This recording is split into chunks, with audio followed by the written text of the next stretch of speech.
नमस्कार, मैं हूं अंशुमान। क्रिप्टो काउंटर पर आपका स्वागत है।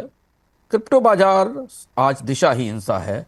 कुछ नए नियमों का, किसी नए रेगुलेटरी ट्रिगर का इंतजार हो रहा है। तो चलते हैं, सबसे पहले देखते हैं कि बाजार का क्या हाल था 2-2:30 बजे के आसपास।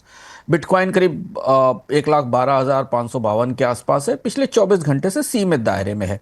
निवेशक दरअसल अब क्रिप्टो को लेकर किसी नए प्रोत्साहन का इंतजार करते दिख रहे हैं। इथीरियम भी $4332 पर स्थिर है। बड़ी कंपनियां अब छोटे टोकन और तेज नेटवर्क्स में पैसा लगा रही हैं, इसलिए इथीरियम के लिए भी मांग घटती दिखाई दे रही है। सोलाना ऊंचाई पर है। सोलाना में हमने आज करीब 1 से 1.5% के आसपास की तेजी देखी। $220 पर ट्रेड कर रहा है। डेवलपर एक्टिविटी अच्छी होने से, एनएफटी में सोलाना का इस्तेमाल बढ़ने से और डिसेंट्रलाइज फाइनेंस में दिलचस्पी बढ़ने से सोलाना की मांग बढ़ी है। MYX फाइनेंस का टोकन करीब 117% की तेजी दिखा रहा है। ये हाल में उभरने वाला तेज मिड कैप टोकन है, लेकिन इसमें जोखिम ज़्यादा है। ट्रेडर्स को सतर्क रहने की सलाह दी गई है। वर्ल्ड कॉइन एक और टोकन है जो करीब 37% ऊपर पहुंचा है। $2 के आसपास ट्रेड कर रहा है। इसे एक तो बड़ी फंडिंग मिली है, दूसरा इसे नए एक्सचेंज में लिस्टिंग मिलने वाली है, जिससे ट्रेडर्स की उम्मीद बढ़ी है। रैली दिख रही है, लेकिन बड़े उतार चढ़ाव का खतरा भी है। बड़ी कंपनियां या बड़े निवेशकों के काउंटर से जो खबर है, उसमें फिगर टेक्नोलॉजीज की खबर महत्वपूर्ण है। फिगर टेक्नोलॉजी जो कि स्टेबल कॉइन इशूअर है, उसने अपने आईपीओ का शेयर मार्केट की लिस्टिंग का आकार बड़ा किया है। अब वो $20 से $22 प्रति शेयर पर करीब 693 मिलियन का फंड जुटाने की तैयारी कर रही है।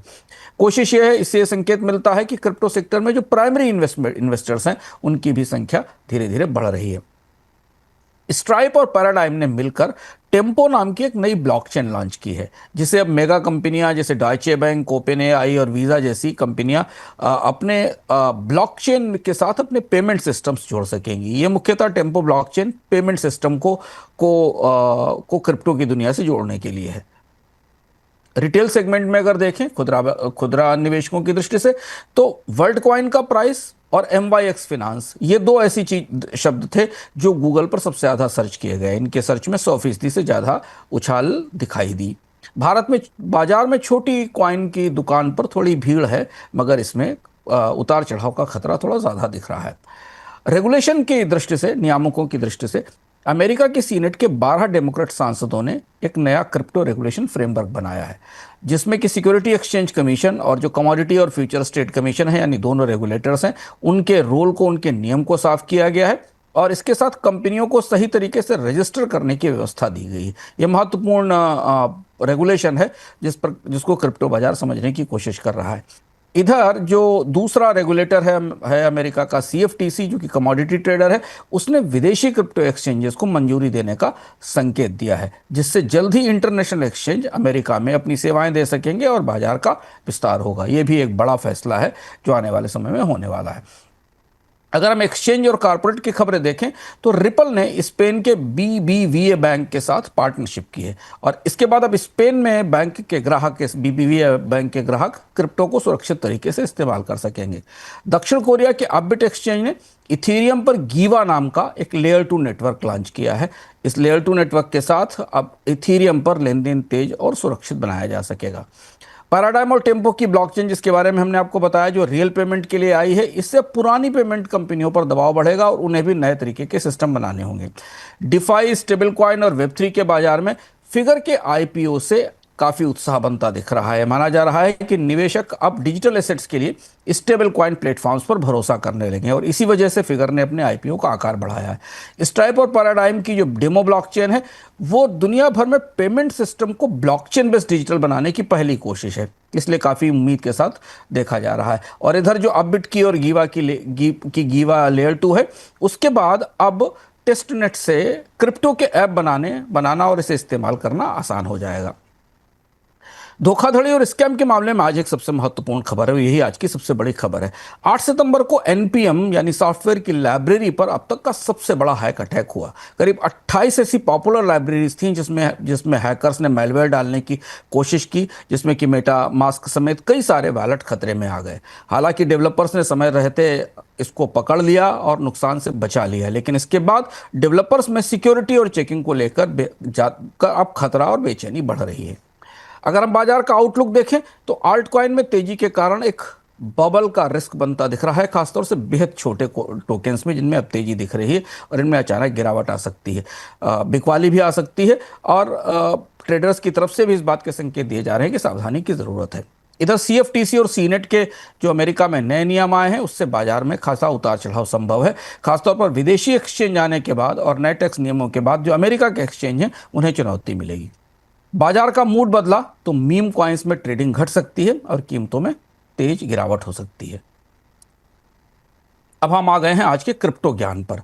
क्रिप्टो बाजार में एनपीएम हैक की खबर से बड़ी सनसनी है पिछले 2 दिन से। एनपीएम है क्या? एनपीएम का मतलब होता है नोड पैकेज्ड मैनेजर। ये एक ऑनलाइन लाइब्रेरी है जिसमें लाखों छोटे छोटे सॉफ्टवेयर टूल्स या पैकेज होते हैं, जैसे चॉक, डीबग, एक्सप्रेस, रिएक्ट। ये वेब डेवलपर प्रोजेक्ट्स में इनका इस्तेमाल किया जाता है, जैसे कि आपने लीगो टॉयज देखे होंगे जिनके टुकड़ों टुकड़ों को मिलाकर एक खिलौना या कोई चीज़ बनाई जाती है। ठीक उसी तरह इन टूल्स का इस्तेमाल करके वेबसाइट बनती है। अब ये एनपीएम इतने संवेदनशील क्यों हैं? क्योंकि इनको हर रोज कोई ना कोई अपने प्रोजेक्ट में जोड़ता है और एक बार इसे कोड में पहुंचा दीजिए तो इसमें पहुंचने वाला मैलवेयर पूरे पूरे सिस्टम्स में और क्रिप्टो वॉलेट तक फैल जाता है। क्योंकि फेमस एनपीएम पैकेज जैसे चाक, जिनके साप्ताहिक डाउनलोड 299 मिलियन तक हैं, डीबग का साप्ताहिक डाउनलोड 397 मिलियन का है, एनसी स्टाइल और कलर कन्वर्ट, इनका भी इस्तेमाल बड़े प्रोजेक्ट में होता है। कई बार ये टूल्स क्रिप्टो के फ्रंट एंड साइट्स में भी और वॉलेट्स में भी इस्तेमाल होते हैं और इसलिए इन्हें लेकर इतनी संवेदनशीलता है। तो ये एनपीएम का हैक कैसे हुआ, इसे समझते हैं। हैकर ने एक फिशिंग मेल निकाली, एक झूठा लिंक हासिल किया और उसके बाद उसने डेवलपर का अकाउंट चुरा लिया और फिर डीबग, चाक समेत 18 से ज़्यादा डाउनलोड होने वाले एनपीएम पैकेज में चोरी का कोड या मेलवेयर डाल दिया। आइडिया ये था कि मेलवेयर वाला पैकेज वेबसाइट्स और सारे वेबसाइट्स और ऐप में इंस्टॉल हो जाएगा और फैल जाएगा। तो जैसे ही कोई यूज़र मेटामास्क या फैंटम जैसे किसी भी वॉलेट से ट्रांजैक्शन करेगा तो मेलवेयर चुपचाप रिसीवर का एड्रेस बदलकर पैसा दरअसल हैकर को भेज देगा। हैकर का कोड वेब ब्राउज़र में ट्रांजैक्शन के दौरान एपीआई रिस्पांस और एड्रेस अपने चुपचाप छोड़ देता था। ये क्रिप्टो ट्रेड में इतना खतरनाक माना गया क्योंकि वेब3 वॉलेट, एक्सचेंज, डीएक्स साइट्स और ट्रेडिंग एप्स फ्रंट एंड में एनपीएम पैकेज का इस्तेमाल करते हैं और अगर इनमें छुपा मालवेयर वेबसाइट लॉन्च करते ही एक्टिव हो जाए तो किसी भी यूज़र का फंड हैकर को ट्रांसफ़र हो सकता है। 8 सितंबर की हैक के बाद एनपीएम पैकेज पर भरोसा खतरे में पड़ा है। एक छोटी सी चूक से एनपीएम जैसे ओपन सोर्स लाइब्रेरी पूरे के पूरे वेब और खासतौर पर क्रिप्टो ट्रेडिंग को पल भर में खतरे में डाल सकती है। सिर्फ एक फिशिंग मेल और लाखों लोगों के फंड गायब। समय रहते मेलवेयर पकड़ लिया गया, लेकिन अब डेवलपर्स के लिए सिक्योरिटी और चेकिंग और ज़्यादा बढ़ानी होगी। आपके लिए सुरक्षा की जानकारी थी। ध्यान रखें कि जितनी तेज़ी से क्रिप्टो की दुनिया बढ़ रही है उतना ही खतरा बढ़ रहा है हैकिंग का और मेलवेयर अटैक का। क्रिप्टो काउंटर में आज इतना ही, फिर मिलते हैं अगले संस्करण में।